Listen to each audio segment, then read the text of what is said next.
Do you remember the first time you saw some random player go Super Saiyan in a tournament? Or when a team you never heard of won it all and then just kind of disappeared? You know what I'm talking about. Those moments when a player or a team surpassed their limits for just one incredible tournament and then didn't do it again. So today we want to honor those overachievers, those players and teams who flew so high for one amazing tournament and then came back down to earth. Here are the top 10 overachievers in esports. There's just something special about Ninjas in Pajamas and IEM Oakland, and that's where we're kicking off our list. They blew past everyone's expectations in Oakland in 2016, and then they did it again in 2017. He takes down right behind the smoke, and Get Right closes it!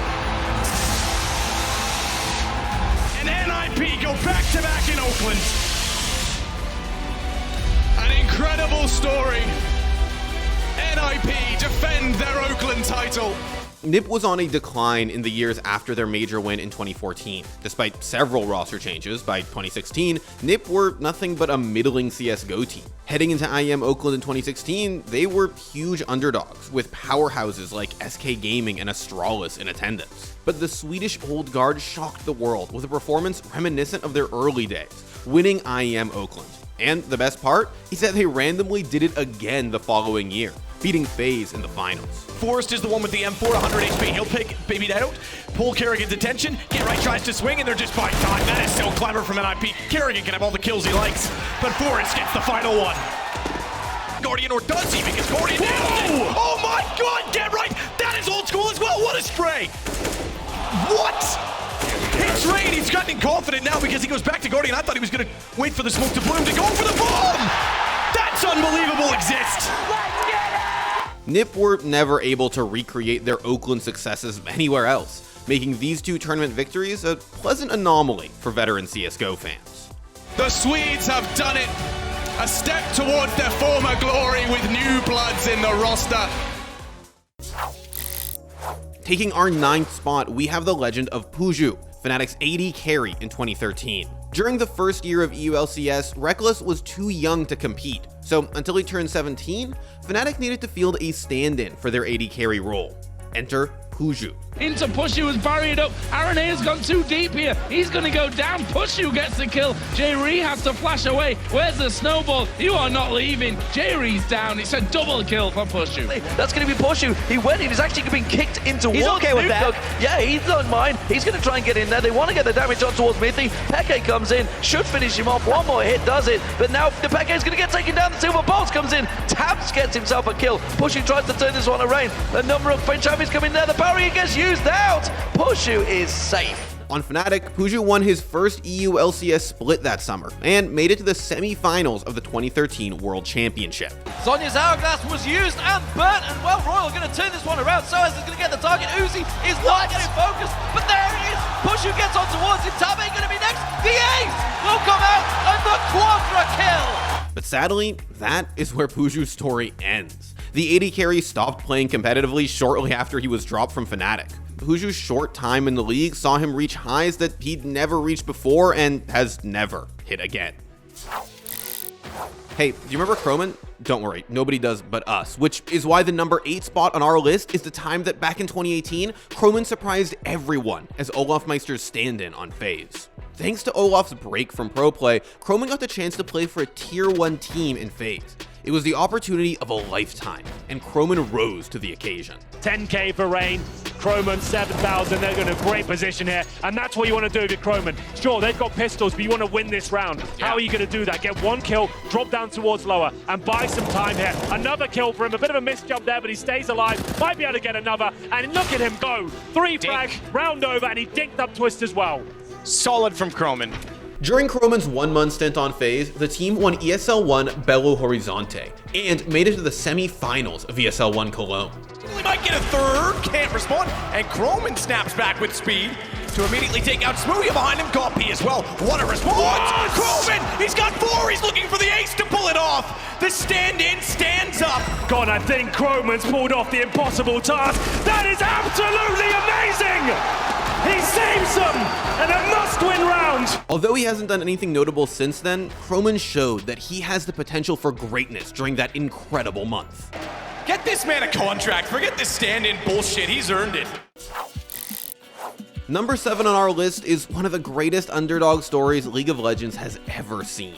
Before South Korea monopolized the World Championship for 5 consecutive years, one team from Taiwan humbled them. Catch him out with another, doesn't matter, ultimate was useful. Millballs needs to back away, Shockwave used like that, double pulls him in, Shockwave's that's gonna be an Oracle burn for Toys. Beautiful, beautiful play by Toys towards Shy. Rapid Star's gonna get dropped, can they take Shy down as well? They do, and it's 3 kills. Meanwhile down the bottom, there's another trade. That's an ace! It's the Soda going down, they managed to ace them 15 minutes in. The Taipei Assassins entered the League of Legends 2012 World Championships as Taiwan's first seed. But TPA weren't one of the favorites to win the tournament. Between international powerhouses like World Elite, CLG EU, Moscow 5, and Azubu Frost, TPA were a dark horse. But they blew the rest of the world away. Taipei Assassins are the Season 2 World Champions. They picked them $1 million and the Summoners Cup. They are victorious. What a fantastic sight. Despite qualifying for the 2014 World Championship, TPA never found major international success ever again. TPA overachieved in 2012, but hey, no one can ever take away their dope world skins. Taking 6th on our list is Gambit's shocking 2017 PGL Krakow Major win. Picture this. Your Zeus and Na'Vi kicks you after 4 years of service. People are saying you're not good enough, you're washed. So how do you get back at them? Well, by winning a major, of course. No, is there someone above? Mo finds that. Now they'll both peek. They'll both peek together. And Dred's got it. Henny, pretty good response. He's going to go for the wall bang, but he can't afford to because Zeus is popping out. 11-4. Gambit, CT side done. Kits for Steel. Kits for Steel, who's the one with 1 HP. Getting closer. Getting closer for Zeus. He finds him and he backs away. Kit will be picked up by Bolton. But Zeus is going to sit on top of it. This will be the round. It's going to explode. It's going to be done. Bolton can get all the kills he likes. Gambit will get their 13th round. With the addition of Zeus, Gambit found their one shot at being number 1. Down! Steel trades it. Steel goes for more. It's done! Gambit have done it! Sadly, Gambit's time at the top was short-lived, since Zeus left the team to rejoin Na'Vi right after the major. But we'll always have the day that Zeus told Olaf Meister how he really feels. I just say, Olaf Meister, I love you! At number 5, we have Digital Chaos's unbelievable run to the TI6 Grand Finals. DC were on nobody's radar heading into TI. They were a ragtag group of players who'd been kicked by their former teams. I had a team that I finally achieved some great goals with. So I got these guys and we formed a team together and now I'm here again. Knocked down to the losers bracket early in the tournament, DC faced a steep mountain to climb. But the underdogs found win after win, putting together an incredible losers bracket run that nobody expected. Pulling up against 5. He's not going to do it. E-home! They lose. The Digital Chaos have done it. 2-0 against E-home. And the Cinderella story continues as DC will move on after beating the Chinese juggernauts E-home. DC found themselves in the grand finals of TI, even beating out the defending champions to make it there. It's gonna be done! It's gonna be done! They take it free!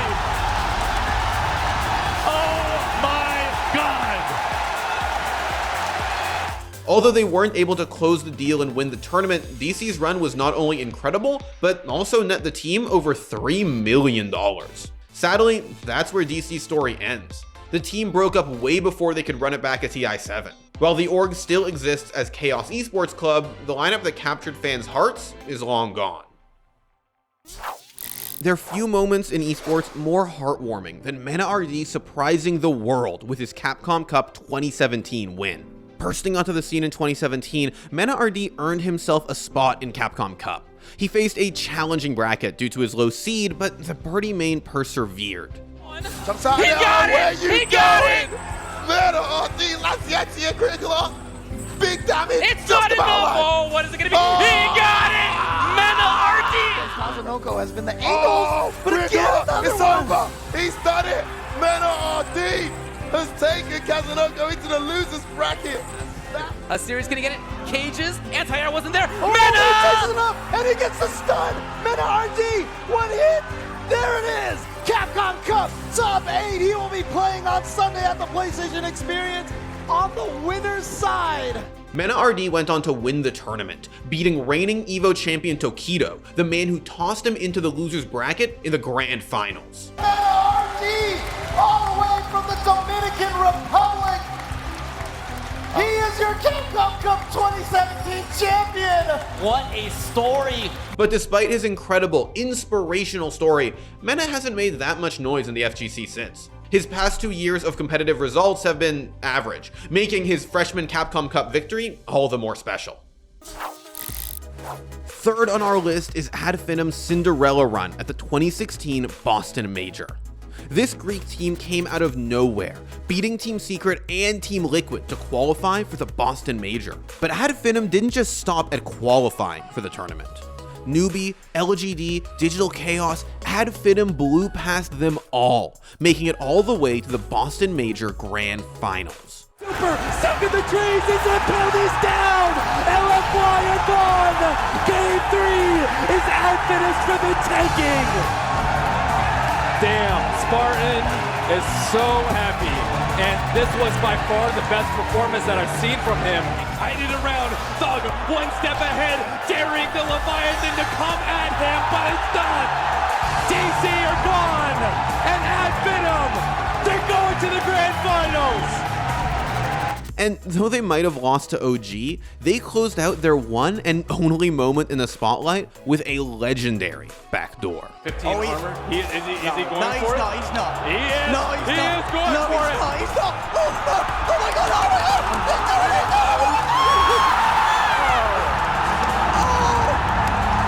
My God, what a game. I can't believe it! I can't believe he did it! I can't believe he's gonna win an absolute dog!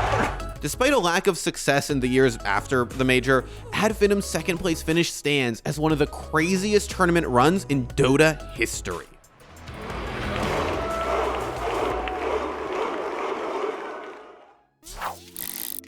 In League of Legends, people tend to focus on the major regions, but sometimes a team pops out from nowhere, grabbing the attention of viewers around the world. And no team did it better than Albus Luna at the 2016 World Championship. As a wildcard team from the CIS, Albus Nox were the last team on anybody's radar, especially considering the group they were seeded in.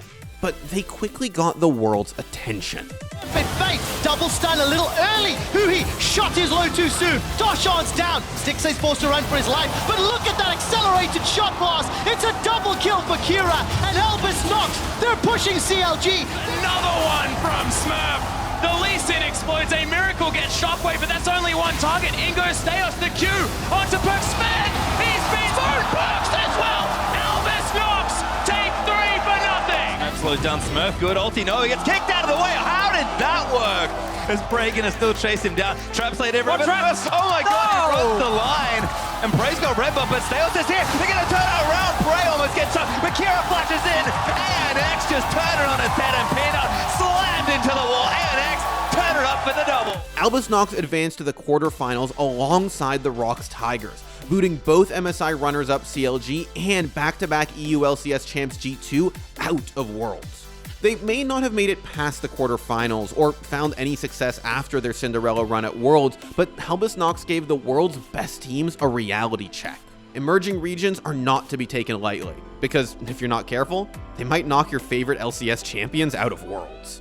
All I want to say is that, hey guys, we are from Wildcard, and they have told you before, being underdog doesn't mean being a loser. That's all.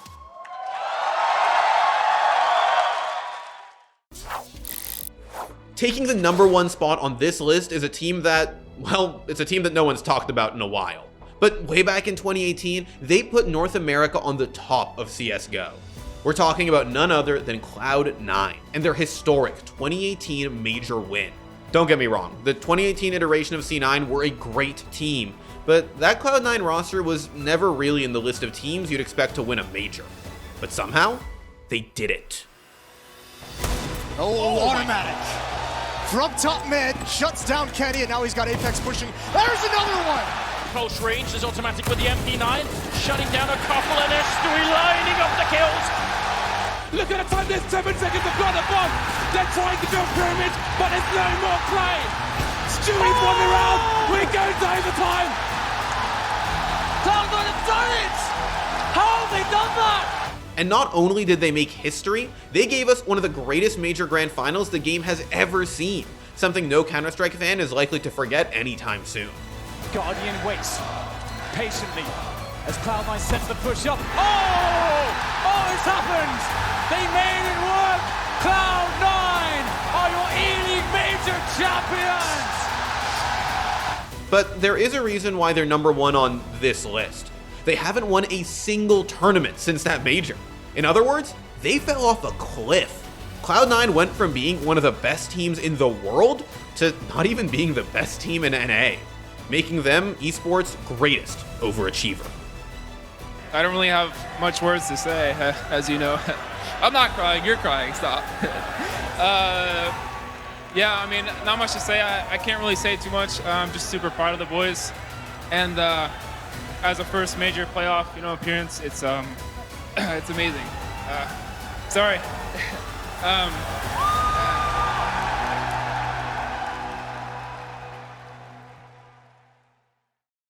I think it's unfair to call some of these guys like one-hit wonders or something. They could win another tournament. Look at me. People said that I would never host top 10 again, and here I am. You can't get rid of me. I'm sick.